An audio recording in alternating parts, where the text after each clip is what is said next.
Past Lives is a 2023 American romantic drama film written and directed by Celine Song in her directorial debut, with film starring Greta and Tae Woo.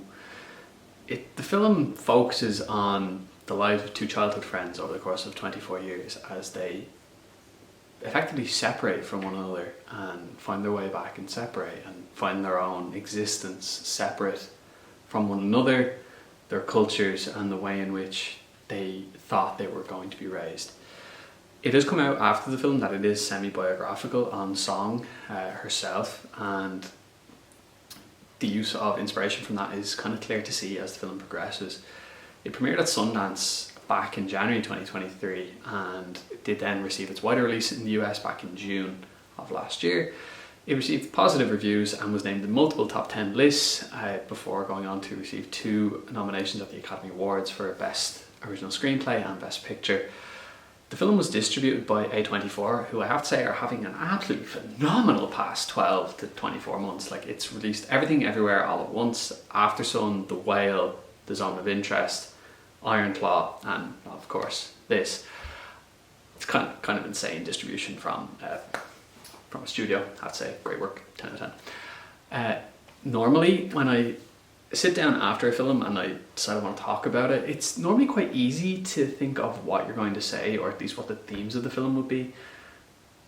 But here the separation isn't quite as simple or distinct as I would have liked, if that kind of makes sense. Due to the human element of this film, you find yourself kind of getting wrapped up in it. Perhaps more than you should, but it's definitely a film you're able to relate to in many different ways. Like, there are some parts of it that you may not have any kind of inkling towards how it's done, and then there are others where you're just going to completely be able to understand the way in which the story is told. That it's so beautifully done. We have a character who moves out of the country she grew up in until about the age of 12, going from Korea to Canada, having to learn a new language, adopt a new culture, figure out how to exist in that kind of way, and then you get reintroduced to them 12 years later and they're in New York. So they've gone from Korea to Canada, where you don't see them, to New York, which obviously is different again, and they're just adapting the whole time. Everything is different, and this is something people are able to relate to, but yet because of moving or life or changes in general, like, nothing is ever constant. There are always small adjustments that take place, and this film does that and portrays it so well. When they're in New York, we see, so the characters are Nora, played by Greta, and Tae Woo plays Hae-sung. Hae-sung reconnects with Nora, and we're able to see that he's thought about her fairly often over the 12 years that's gone past, to the point that he was looking for her on Facebook. And after they reconnect, we see a very real and fleshed out relationship between the pair, be it all virtually, generally over Skype, and they are on the other end of the globe. They are 24 years of age, they haven't seen each other for 12 years, probably didn't see each other, let's say, for the first 6 years of their life, so they may only knew each other for 6 years. That's probably an average. I feel like 6 years is fair. Eight, if they were very lucky, may have only been 4, so 6 just feels fair. And the way that the relationship is sold to us is, you can see that there is kind of a spark between the pair, and they do get on exceptionally well, and you would assume that if they were in the same country they probably would have been together. But now that they're on opposite ends of the globe, and you can see that Nora's character has developed and evolved, she has her own ideas now that are not in line with the way that Hae-sung is perhaps being raised in Korea. And when you sit down and think about it, the audience is able to relate to that we do outgrow perhaps ideals that are given to us by our parents, family, location, country that we're in, and that's something that is happening to the characters in real time here.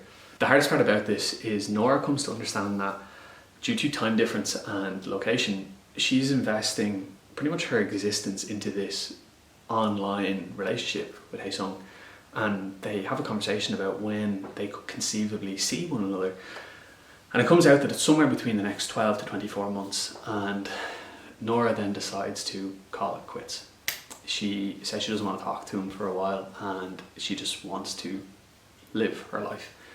And that of course insinuates that she's not able to do that with him there kind of holding her back, which is obviously is not Hae Sung's intent, and that's not the way he feels at all. But then we get another time jump, and when we pick up with them again, Nora's now married and Hae Sung is just kind of trudging along in his existence. He's just doing his best in life, which is of course not easy. He's on his way to see her. They're going to meet each other in New York for the first time in about 24 years since they've seen one another. And it's kind of implied that there was a decision made that they haven't really communicated too much over the 12 years. Of course there was some form of communication because he's coming over to see her, but we don't know. Are they friends who talk all the time? Do they talk a little bit? Do they ever talk? What kind of relationship is it that they have? Because we know that they haven't seen each other then 24 years? Yeah, like they're 36 now, so they haven't seen each other since they were 12. There is the person that Nora's married to. We did meet very, very, very briefly at the end of the, say, middle section of their like 24th year. And I think that was done so you'd be able to understand that she's now married, but I would have liked a little bit more time with them as a couple in the middle section of the film, even just another 5 minutes, just to establish that connection in a way that felt real and more kind of natural, because we spent the previous 2 acts with Hae Sung and Nora, and then it's very easy to root for them without having much of an interest in the married party. So that was just probably one place I thought the film maybe fell down just a little bit. The reason that this would have been good is because we don't want to see Nora leave her husband. If we had the time, we wouldn't want them to get a divorce, and we also wouldn't want her to just get with Hae Sung for the sake of it, because they've have this connection that they've lived with. But the tension between the 3 parties kind of doesn't really exist in a way that's very positive to me. Like, Nora's husband is so secure, it feels in that way, in relation to originally they're together, he's happy they're together, he's delighted that she's going to meet up with her friend that she hasn't seen in a long time. If we were to have a scene where they were effectively fighting one another for her, it wouldn't have fit the context of the film. This film gives you a more nuanced take. There is no right choice, there just is the choice. Nora's made her choice in her life, and there's nothing wrong with making a choice, and that's kind of where love feels very different in this film. There are points in time definitely where love is a choice, and the way that we connect with one another is something that we have to decide and be open to. And this is told very well here, and you need to continually work on those choices. You need to work on the relationship, make each other feel happy. And we are perfectly capable of dreaming up scenarios and caring for people in a way that perhaps we don't in reality. But it can be an emotional saying goodbye to those who are dear to us, whether that's a romantic sense or platonic. Especially when you don't know when that hello is going to happen again. And that's something that we see here when Nora says goodbye to Hae Sung and she goes back to her husband.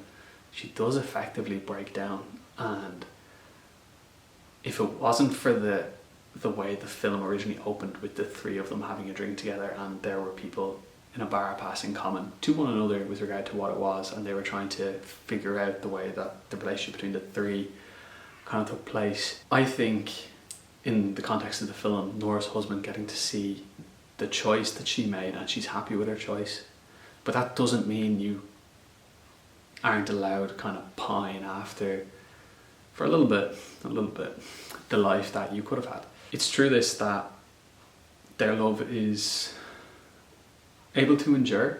The time in which that is spent between all the characters is so caring, and the film is so sad in that regard, not because you want some people to end up together that don't, but just because life can sometimes get in the way and you don't get a say in it. Sometimes things just happen, and you could do everything and just not work out, and that's what this film shows. And it is, you have to make choices for you, because Nora could easily have waited for Hae Sung. We don't know how long that would have been for him to come and visit, or maybe it wouldn't have worked out in person. She made her choice, and it looks to have worked out quite well for her. And Hae Sung now has his choices to make when he gets back to his country. The film had 3 defined acts thanks to the time jumps, where we kind of felt differently for the characters depending on what period we were in. So what I mean by that is when you listen to how Nora and Hae-sung are communicating in the second act, I wasn't sure what the outcome for them was going to be. Like, surely if she cared for him, she would have just been happy to be communicating and be friends, and up until a point in time where they could meet up realistically. But instead she made her choice of being like, well, if you can't come now, I don't want this anymore. And perhaps this is a reflection on what life is like in Korea versus North America. I truly have no idea. But she seemed to be unwilling to wait, which has to be appreciated in the context of life. Maybe not in the context of a film, because we know that's not that long, but eventually when the third act comes around, everything just starts to make sense, and we're able to better appreciate how unlikely it is that their relationship could ever have worked out. In another life, perhaps, but in reality and the situation that they found themselves in, it was not going to be sustainable, and the film does a really good job of selling that to you in a way that doesn't feel forced. In conjunction with that, it's not often that a film is created where you're able to look into the lives of characters in a way that perhaps mirror your own, or at least people you might know, and in such a beautiful, poignant way that it could easily have been you or your best friends or your partners or your family that this type of thing has occurred to. It is definitely demonstrated that if you create a good story, people will become interested in it, and you don't necessarily need to be a massive blockbuster to make money or get recognised. Past Lives is definitely one of those films that it got released in Netflix for the UK and Ireland on February 15th, and I remember saying to a few people it was a pity it wasn't the day before for Valentine's, and as was probably correctly pointed out to me by some of these people, that potentially could end up having a lot of questions for some relationships if it did come out on that day. But yeah, Past Lives is definitely something that I think, I don't want to say it didn't get the praise it deserves, because it has been nominated for things, but I didn't hear about it last year when it came out. It wasn't until the awards were coming around that I started hearing about it, and it is definitely something that I thought, wow, this was so well written, well acted, and just felt so real that I couldn't help but appreciate it.